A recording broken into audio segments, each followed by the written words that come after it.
রান্নাবাটির পক্ষ থেকে সকল দর্শক বন্ধুদের স্বাগত জানিয়ে শুরু করছি আজকের রেসিপি। আজকে বানিয়ে ফেলেছি দারুণ একটা ডিমের রেসিপি, ড্রাই এগ চিলি। খুব সহজেই কিভাবে ঘরোয়া পদ্ধতিতে বানিয়ে নিয়েছি, চলুন সেটাই আজকে আপনাদের সাথে শেয়ার করি। এর জন্য নিয়ে নিয়েছি 4টে ডিম সেদ্ধ, ফুল বয়েল এগ নিতে হবে, তারপর ডাইস করে কেটে নেওয়া ক্যাপসিকাম, আর একইভাবে কেটে নেওয়া পেঁয়াজ আর কাঁচা লঙ্কা কুচি বেশ খানিকটা।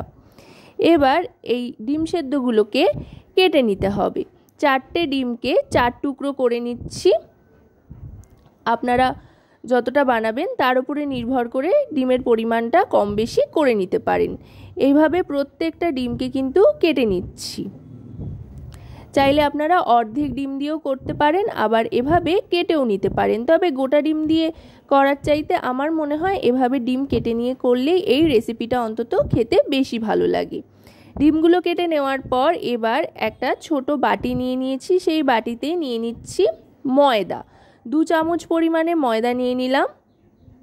ময়দার সাথে এবার মিশিয়ে নিচ্ছি কর্নফ্লাওয়ার 1 চামচ পরিমাণে। ময়দা আর কর্নফ্লাওয়ার এই কোয়ান্টিটিতেই নেবেন। নেবার পর এবার এর মধ্যে নিয়ে নিচ্ছি লঙ্কার গুঁড়ো, চাইলে আপনারা চিলি ফ্লেক্সও নিতে পারেন, একটু বেশ ঝাল ঝাল একটা ফ্লেভার আসবে। এবার দিয়ে দিচ্ছি পরিমাণ মতো লবণ। প্রথমে শুকনো অবস্থাতেই 4টে উপকরণকে মিশিয়ে নিচ্ছি। মিশিয়ে নেওয়ার পর এই যে গুঁড়োটা তৈরি হলো কর্নফ্লাওয়ার আর ময়দার, এই গুঁড়োটা একটু ডিম সেদ্ধর গায়ে ছড়িয়ে দিচ্ছি। এতে করে ডিম সেদ্ধর গায়ে ব্যাটারটা লাগাতে সুবিধা হবে।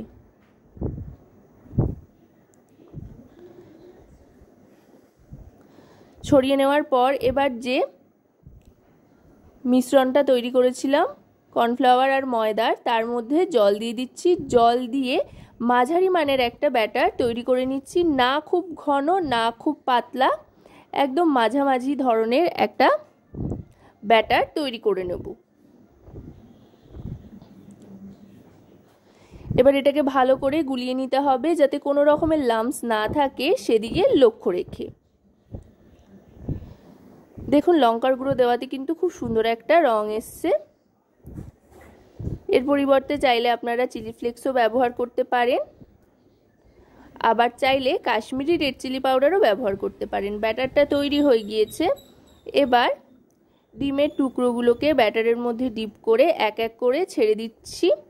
গ্যাসের ফ্লেমটা কিন্তু হাইতে রাখতে হবে, দিয়েই কিন্তু চটপট ভেজে নিতে হবে। এটা খুব একটা বেশিক্ষণ তেলে রাখবার প্রয়োজন কিন্তু হয় না।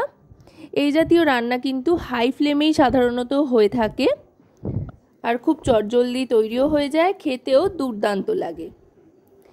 ডিমের পিসগুলো এক এক করে দিয়ে দিচ্ছি তেলের মধ্যে, আর অবশ্যই কিন্তু এখানে সাদা তেল ব্যবহার করতে হবে। ডিমের পিসগুলো দিয়ে গ্যাসের ফ্লেমটা মিডিয়াম টু হাইতে রেখে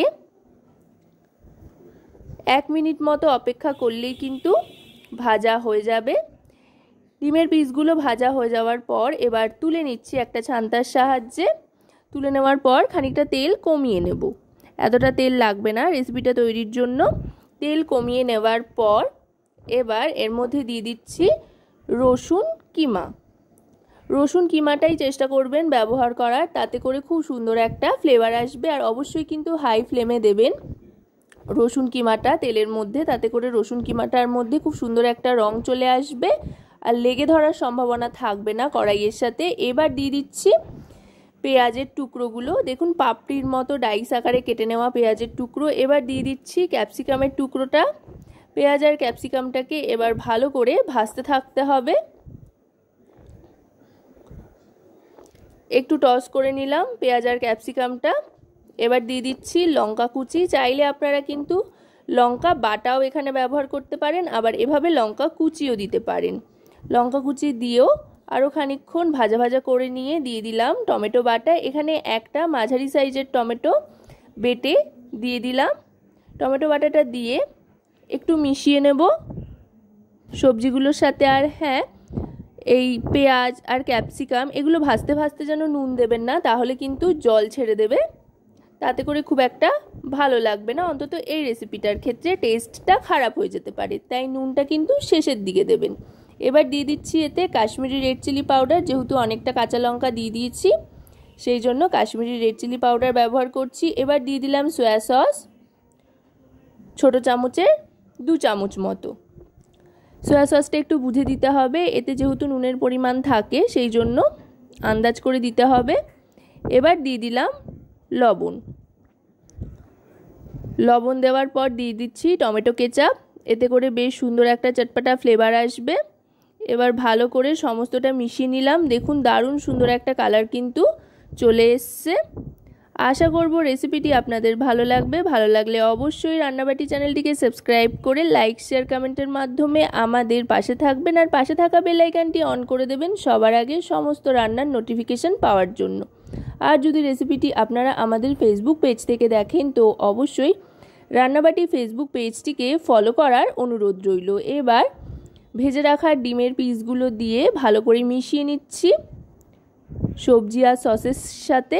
এটা কিন্তু যে কোনো রুচি, লুটি, পরোটা বা রাইস আইটেমের সাথে খেতে দুর্দান্ত লাগে আর চটপট তৈরিও হয়ে যায়। একদম রেস্টুরেন্টের স্বাদ পেয়ে যাবেন এতে বাড়িতে বসেই। এবার আমি এটা সার্ভ করে দিচ্ছি।